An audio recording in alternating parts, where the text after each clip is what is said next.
¿Cómo están amigos de Videos Bolivia? A continuación les presentamos la siguiente noticia. Así explica y también festeja Adriana Salvatierra la victoria de Pedro Castillo, presidente de Perú, quien será posesionado de manera oficial el 28 de julio. Escuchemos las explicaciones de Adriana Salvatierra, además de su alegría porque Pedro Castillo fue declarado ganador de las elecciones nacionales en Perú. Escuchemos y luego continuamos. Por supuesto que interpelamos intereses coloniales cuando planteamos la refundación de nuestros estados a partir de los procesos de asamblea constituyente, porque entendemos que las repúblicas se construyeron sobre la base de la exclusión y sobre la base de la ratificación de condiciones de opresión y de dominación de nuestros pueblos. Cuando nosotros empezamos a explorar el origen de la construcción de la democracia representativa en nuestra trayectoria de consolidación republicana posterior a la independencia, nos damos cuenta que la democracia liberal no respondía necesariamente a quienes impulsaron los procesos independentistas. En realidad, la democracia liberal y representativa sirvió fundamentalmente para afianzar la representación en varones que sabían leer y escribir, que tenían propiedad privada y que obviamente no pertenecían a ninguna nación o pueblo indígena originario campesino. Entonces, esa construcción de lo que era ciudadanía al inicio de nuestra república marcó que las primeras elecciones, por supuesto que realicen o participen en ese proceso electoral los denominados ciudadanos, entre comillas. Y esos ciudadanos eran los que tenían propiedad privada, los que eran varones, los que sabían leer y escribir, y por supuesto quedamos fuera de aquello, mujeres, pobres, campesinos, indígenas. Entonces, cuando nosotros hablamos de democracia, tenemos que entender que la construcción del poder, la reproducción del poder, el ejercicio de poder, tiene una diferencia de más de un siglo entre hombres y mujeres, por lo menos en Bolivia. La primera elección fue en 1848, y en esa elección solamente participaron varones, solamente aquellos que eran considerados, entre comillas, ciudadanos. Pasaron más de 100 años para que una mujer pueda participar. Pero no solamente eso, lo que era considerado ciudadanía, regido por el género masculino, regido por su situación o su condición de clase y regido también por la organización colonial a la cual él respondía, también reprodujo este esquema de dominación cuando plantearon los primeros códigos civiles, cuando plantearon los primeros códigos de comercio, cuando plantearon la relación de la propiedad privada. Por eso cuando escuchaba a una compañera decir, las mujeres estamos alejadas, estamos discriminadas y olvidadas por el Estado, es porque nosotros arrastramos siglos en los cuales la ciudadanía se construyó a espaldas de las mujeres. Cuando se consolidó un régimen de propiedad privada excluyendo a la mujer. Entonces, por eso es importante que nuestras revoluciones tomen en cuenta esos elementos. En el caso de Bolivia, nuestra revolución democrática y cultural también cambió la estructura patriarcal de la tenencia de la tierra.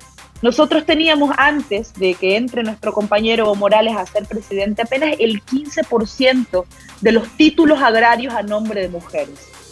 Sin embargo, después de 14 años de nuestra revolución democrática y cultural, el 46% de los títulos agrarios eran a nombre de mujeres.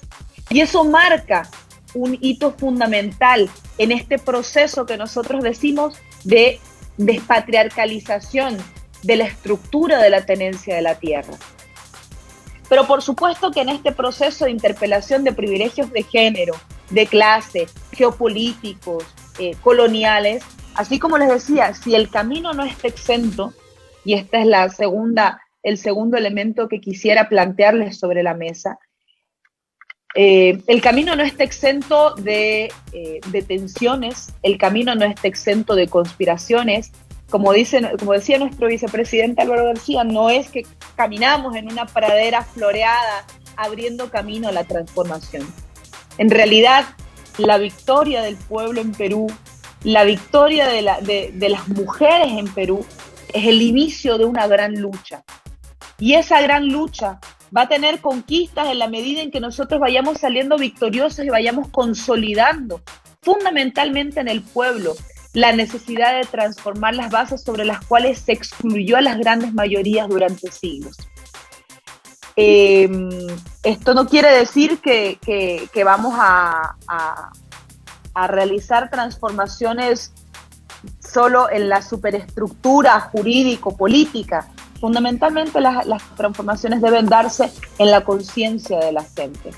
Y aquí creo que si algo podemos transmitir desde nuestra experiencia es cómo nuestro proceso de transformación atravesó múltiples golpes de Estado. El último, efectivamente, el 2019, no pudimos vencerlo. Tuvimos un intento de golpe militar a principios del 2008. Tuvimos otro intento de golpe de Estado impulsando el separatismo en nuestro país en septiembre y agosto del 2008. Luego tuvimos otro intento de golpe de Estado el año 2011. Y finalmente, este golpe de Estado se materializó con una gran articulación internacional. Incluso hace poco circuló la denuncia de que en Argentina habrían suministrado material represivo para las movilizaciones en Bolivia. También tuvimos información de que en la presidencia de Lenín Moreno se realizó este tipo de coordinación para proveer material antidisturbios en las movilizaciones de nuestro pueblo que defendía la democracia y se levantaba contra el golpe de Estado. Tuvimos una gran articulación internacional, no solamente en términos de provisión de material represivo, también una gran articulación internacional en términos diplomáticos, con un conjunto de delegaciones diplomáticas que no demoraron en reconocer un gobierno ilegal, ilegítimo e inconstitucional como fue el de Yanine Áñez. Pero la gran experiencia que nos deja esto es que la disputa es internacional, que ellos no están dispuestos a renunciar de forma pacífica al sistema de reproducción de privilegios que tienen. Y tercero, que ellos no tienen duda alguna de renunciar a la democracia con el fin de reproducir y sostener sus privilegios políticos. Que ellos no tienen duda alguna de sacrificar vidas humanas con un absoluto desprecio por la vida y por la dignidad de las personas. Y ustedes lo saben mejor que nosotros. Al anunciarse la segunda vuelta entre Keiko y Castillo, nosotros nos enteramos aquí en La Distancia de que habían asesinado más de 18 personas, acusando de que nuevamente empezaba a emerger Sendero Luminoso, apelando a la retórica guerrillera, apelando a la retórica del terror. Y sin embargo, lo único que demostraron era el profundo desprecio que tenían por la vida y por la dignidad del ser humano. Entonces, si hay algo que nosotros podemos transmitir, porque ustedes darán su propia lucha, ustedes darán su propia disputa, pero lo que sí podemos transmitir es la necesidad de estar permanentemente preparados, porque aquí tenemos una primera victoria. Sin embargo, la lucha continúa y debe continuar por la consolidación de la soberanía del pueblo, por la consolidación de la equidad y la paridad de género, por la consolidación de la lucha contra el neoliberalismo en nuestra región, por la consolidación de la ruptura de todas aquellas cadenas que arrastramos, coloniales, que aún se reproducen como prácticas políticas y que nosotras mismas reproducimos en nuestro interior. Ha empezado un profundo proceso de transformación en el continente, en la patria, en Perú, por supuesto, y este proceso de transformación debe estar acompañado también por una transformación personal. Nosotros debemos aperturarnos, abrirnos a la necesidad de estas transformaciones. Empiezan las tensiones, empieza la lucha, y de verdad que nosotros estamos ansiosos de celebrar con nuestro hermano pueblo del Perú la victoria de los humildes, la victoria de las mujeres, la victoria de los excluidos, la victoria de los pueblos. Debemos unirnos, debemos consolidar en nuestra patria grande ese proceso de lucha antiimperialista, anticolonial, antipatriarcal, anticapitalista, pero fundamentalmente, más que lo anti, que sea la reafirmación de la construcción sobre la base de la identidad de nuestros propios pueblos y la construcción y la reafirmación de nuestras revoluciones en democracia, pero que implican grandes transformaciones y conquistas para las y los más humildes de nuestra patria.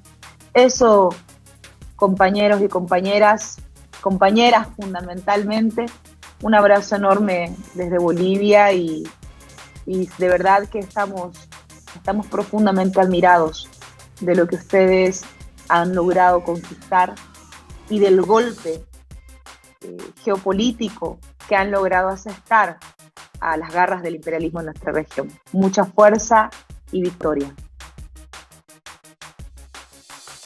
Esas fueron las palabras de Adriana Salvatierra, quien explica cuál es el proceso para que Pedro Castillo gane las elecciones en Perú. Y también hace evidente que para ella es considerada una victoria. La expresidenta de la Cámara de Senadores, en su participación en el primer encuentro de luchadores sociales que se desarrolló en Perú, así explicó el proceso por el que pasó Bolivia en el periodo de transición de Yanine Áñez, la renuncia de Evo Morales y el retorno del movimiento al socialismo al poder con la presidencia de Luis Arce. ¿Qué opinan ustedes frente a las palabras de Adriana Salvatierra, quien considera que es una victoria que Pedro Castillo haya ganado las elecciones en Perú? Y manifiesta que los bolivianos deben unirse con este tipo de tendencias. Para Adriana Salvatierra ganaron los pobres, ganó el pueblo peruano, ganaron las mujeres, así lo manifiesta. ¿Qué opinan ustedes? No olviden dejarnos sus percepciones al respecto de las palabras de Adriana Salvatierra y cómo explica desde el pensamiento del movimiento al socialismo el hecho de la renuncia de Evo Morales y que Yanine Áñez haya asumido la presidencia de forma transitoria en Bolivia. No olviden dejarnos sus percepciones al respecto de las palabras de Adriana Salvatierra.